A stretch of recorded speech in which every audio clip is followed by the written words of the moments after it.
Kerangka manusia yang ditemukan di wilayah Muntoronadi dipastikan berjenis kelamin laki-laki.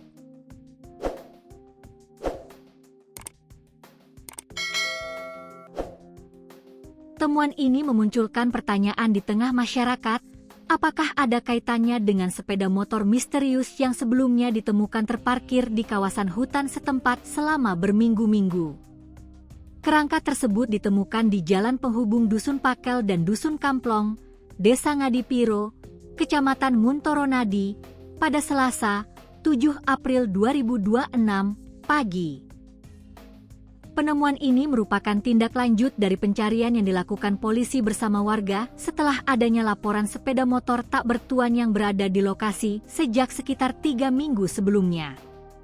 Kasat Reskrim Polres Wonogiri, Agung Sedewo, mengatakan pihaknya masih melakukan penyelidikan mendalam terkait temuan tersebut.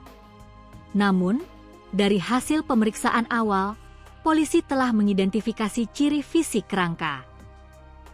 Dari pemeriksaan tim, diketahui bahwa kerangka itu berjenis kelamin laki-laki, memiliki tinggi 163–170 cm, jelasnya. Meski identitas korban belum diketahui, polisi memastikan proses penyelidikan terus berjalan dengan metode ilmiah atau scientific investigation. Kami melakukan penyelidikan secara saintifik.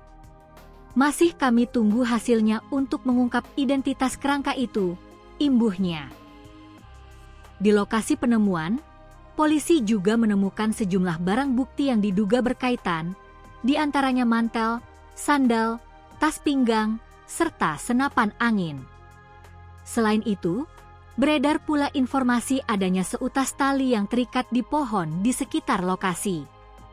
Namun demikian, polisi belum dapat memastikan penyebab kematian korban, termasuk dugaan gantung diri yang sempat mencuat di masyarakat. Kami masih menunggu proses saintifik.